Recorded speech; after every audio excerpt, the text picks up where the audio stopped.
Ocean School, laut yang indah dan sehat, penuh dengan keanekaragaman hayati.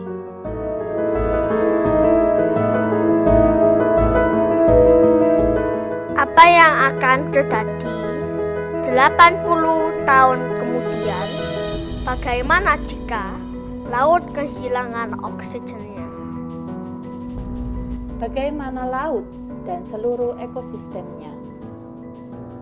Tanpa laut yang sehat, ikan akan punah.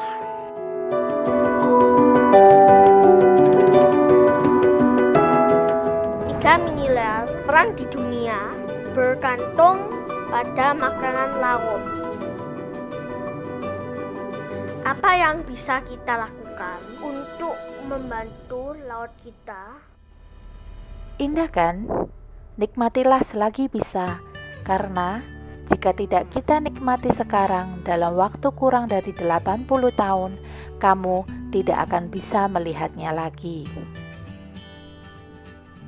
Cicitmu hanya akan melihat dalam buku atau dengan melihat video alam. Apakah menakutkan?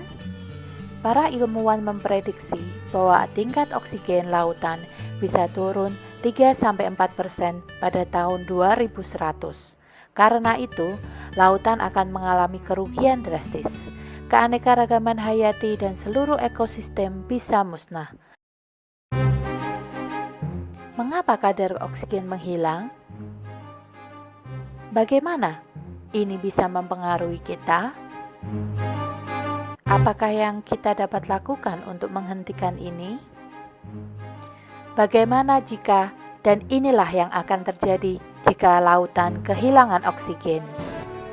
Lautan kehilangan 3-4% oksigennya. Tidak terdengar sangat mengancam, tetapi ini adalah masalah besar.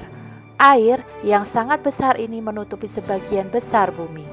Yang kita ketahui, sekitar 200 juta tahun yang lalu, oksigen habis di lautan ini menyebabkan kepunahan spesies besar-besaran. Jika tingkat oksigen di lautan turun lagi, bisakah kita menghadapi hilangnya kehidupan laut yang sama? Dan jika Anda suka makan udang lobster atau ikan, apakah akan tersedia untuk dimakan di masa depan?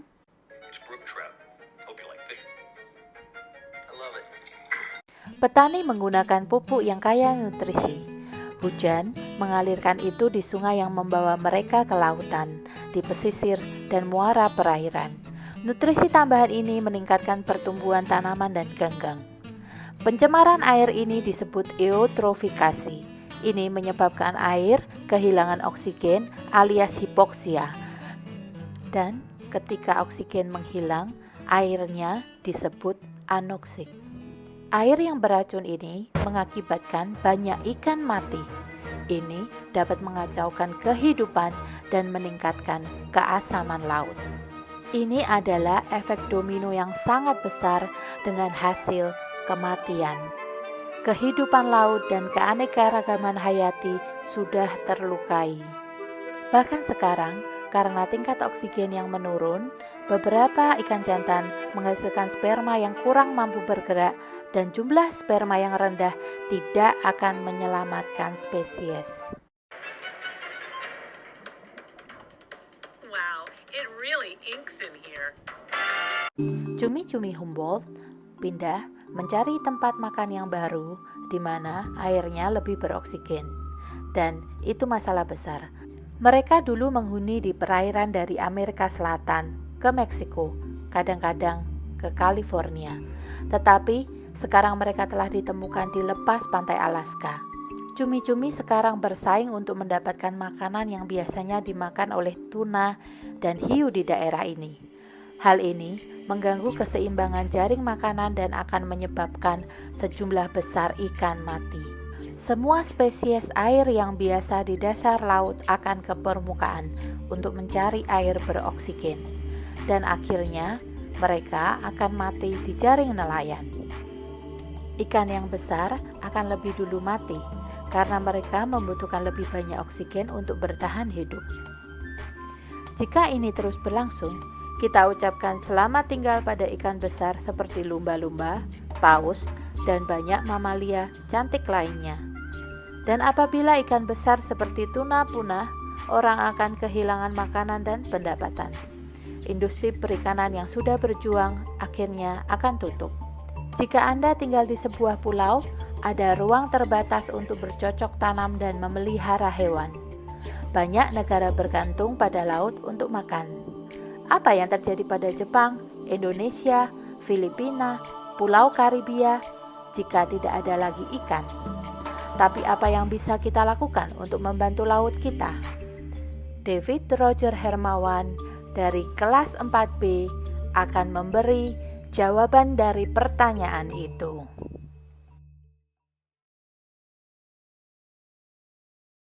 Halo para guru dan teman-teman, nama saya David dari kelas 4B.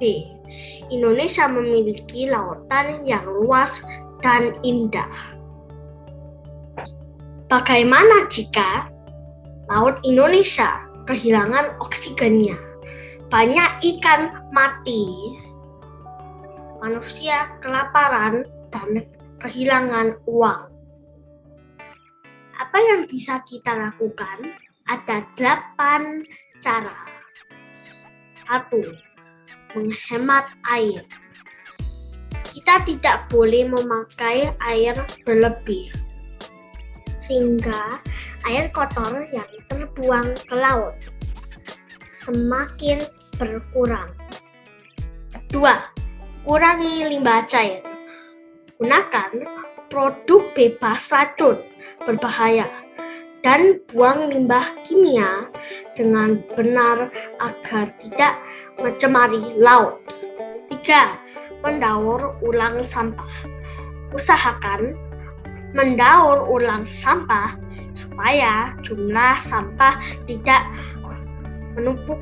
Jangan membuang sampah ke laut. 4. Kurangi pemakaian plastik. Gunakanlah bahan yang bisa didaur ulang. 5. Kurangi polusi udara. Hewan dan tanaman laut mati karena pemanasan global. Kurangi pemakaian kendaraan bermotor. Gunakanlah transportasi umum, sepeda, atau berjalan kaki. 6. Kurangi penggunaan energi. Matikan lampu di siang hari dan menyabut alat elektronik yang tidak digunakan. 7. Tidak sembarangan memancing hewan laut. Konsumsilah hewan laut hasil tangkapan para nelayan saja. 8. Jaga kelestarian habitat laut. Jangan gunakan bahan peledak atau zat kimia berbahaya. Sekian presentasi dari saya. Semoga bermanfaat. Terima kasih dan sampai jumpa lagi.